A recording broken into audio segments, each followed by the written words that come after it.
As always, the crossing of the finishing line was taken with a photo finish camera, but there was no need. The Russians clearly had the first 2 places.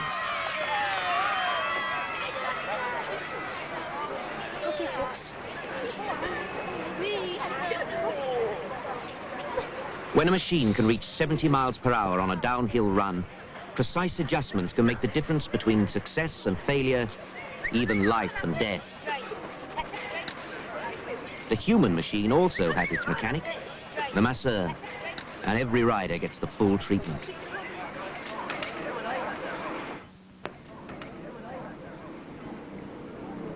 Once again, it is the Russian team who are the main focus of attention for the press.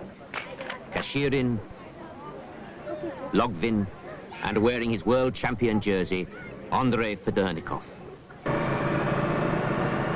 The start of the Aberystwyth to Llandudno stage runs into trouble from the beginning, caused by an over-enthusiastic cameraman. Watch the rider with his head down. It's the Russian champion, Federnikov.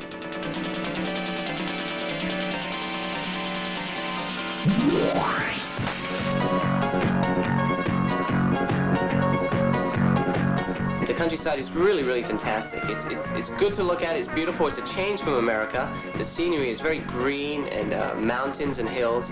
And I think it's the difference in scenery that really attracts you, because America is more open and it's barren, and it doesn't seem as clean and tidy as England is.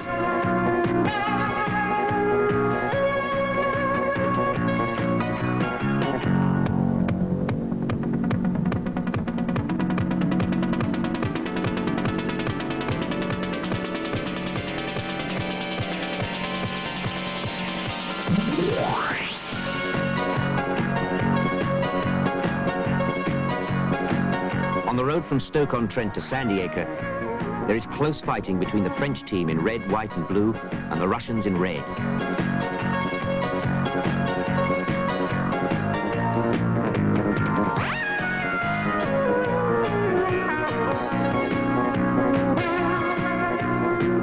Watch the tactics. The Russians let the Frenchmen through, knowing full well that there's a long way still to go to Sandy-Acre. Russian team tactics usually have a sting in the tail.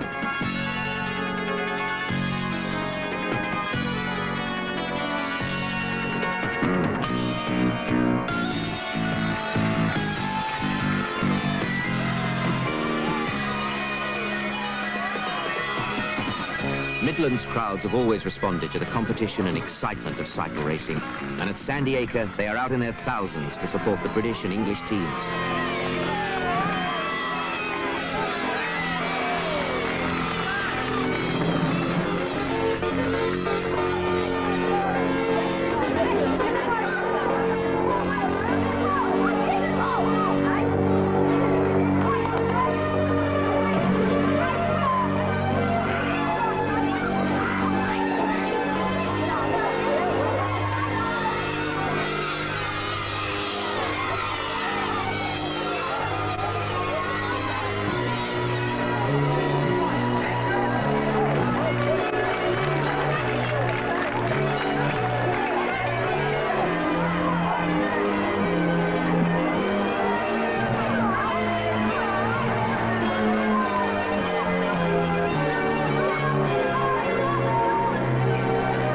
The next stage of 96 miles to Skegness takes the riders across the Lincolnshire Fens, and it turned out to be a crucial phase in the race. There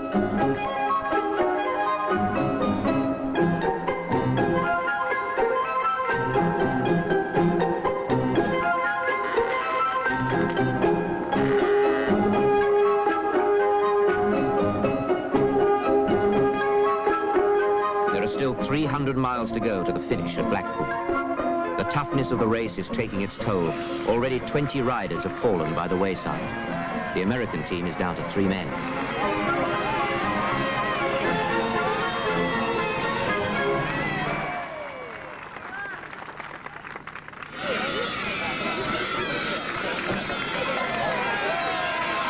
Oleg Logvin first over the line at Skegness, followed by Kashirin and Bob Downs.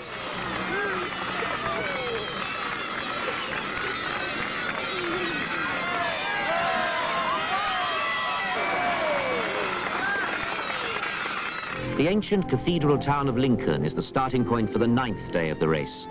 101 miles to Scarborough.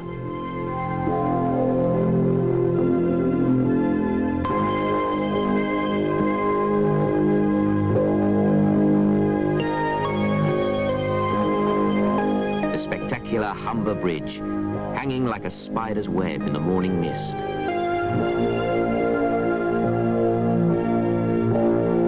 The authorities had obligingly agreed to one side of the bridge being completely closed off to traffic to allow the race to pass unhindered.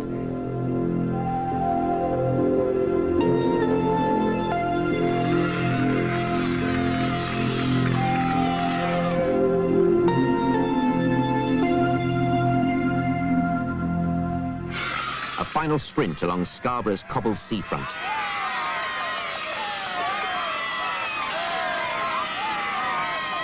The Frenchman Peloso takes the flag with, surprisingly, the entire Russian team behind him. Britain's Malcolm Elliott was 4th and also sprint champion of the race.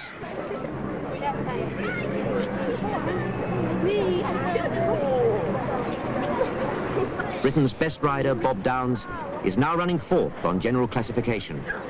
The British have their strong men, but apparently not a strong enough team to seriously challenge the Russians. Matt Eaton and the remaining Americans are putting on a brave show, but just aren't going to be in the final running. The hard men from Russia haven't had it all their own way by any means, but it looks as though they have the race tied up.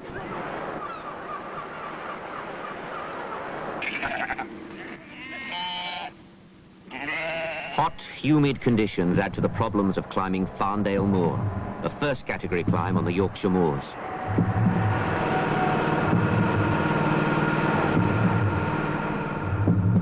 Part of the large crowd, Jimmy Savile, former racing cyclist and Tour of Britain competitor.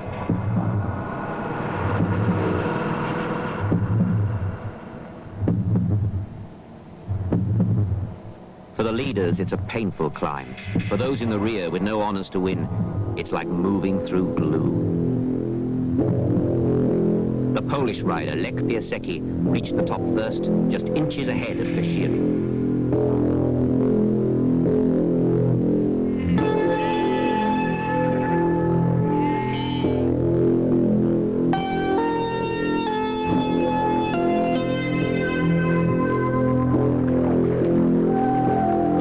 Westerdale Ford on the North Yorkshire moors.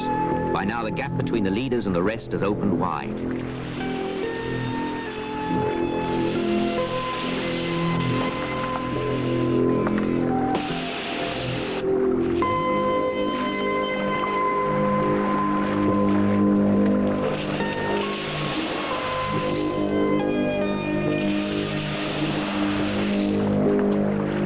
The historic market town of Richmond. Behind the riders now are 10 days and 900 miles of hard racing. Stage 11 will take the riders across the Yorkshire Dales to Harrogate.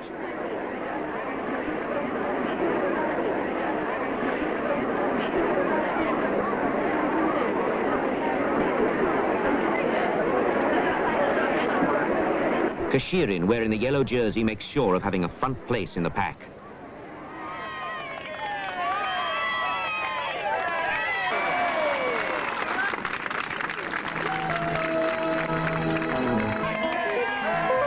Fleet Moss on the Dales, Billy Kerr, Ireland's sole remaining competitor, once again comes forward alone, 1.5 minutes in front of the leading group. Billy incidentally didn't ride his first milk race until he was 32, an age when most riders have retired. It's amazing just how quickly a large crowd will gather on a remote hilltop as if from nowhere. Maybe they just like seeing others suffer. The weather has cooled, the land is flatter. A man can breathe, but never for a moment relax. The race is hotting up. It took the leading riders 36 miles to catch up with the incredible Billy Kerr.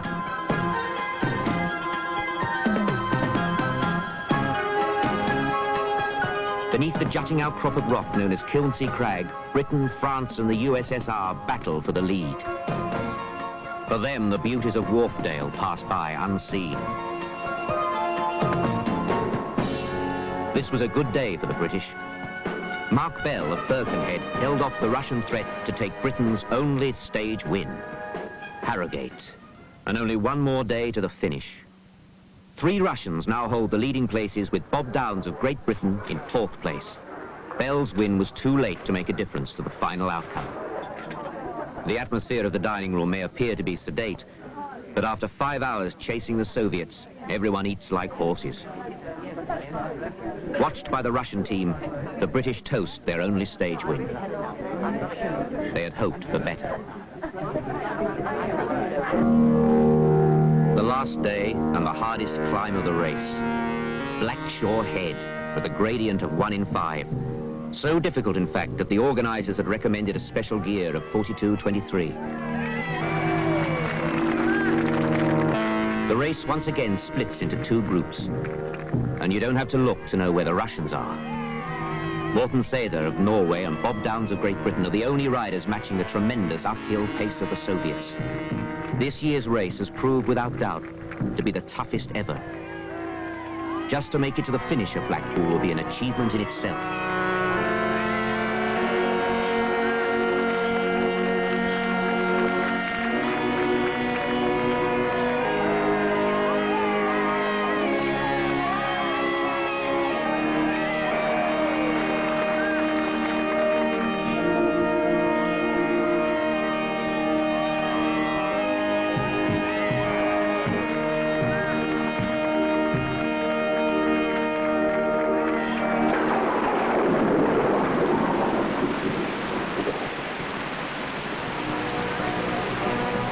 It's ironic that the Russian team's outstanding success should be marred by a last-minute accident.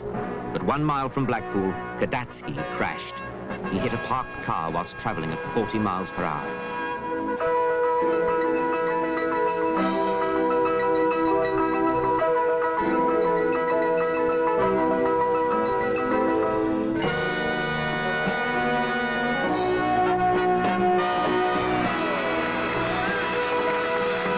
Kashirin and Malcolm Elliott in a side-by-side spurt to the finish. The stage was Kashirin's by a bike's length.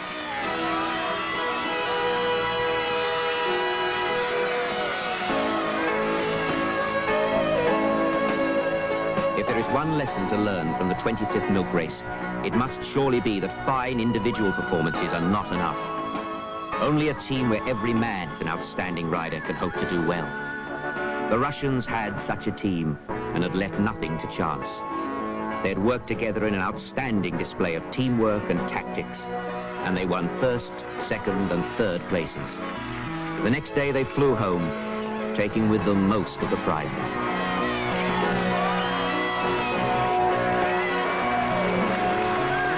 The overall winner, the man who won the coveted yellow jersey, the railway worker from Rostov, Yuri Kashirin. A truly great rider in a memorable race.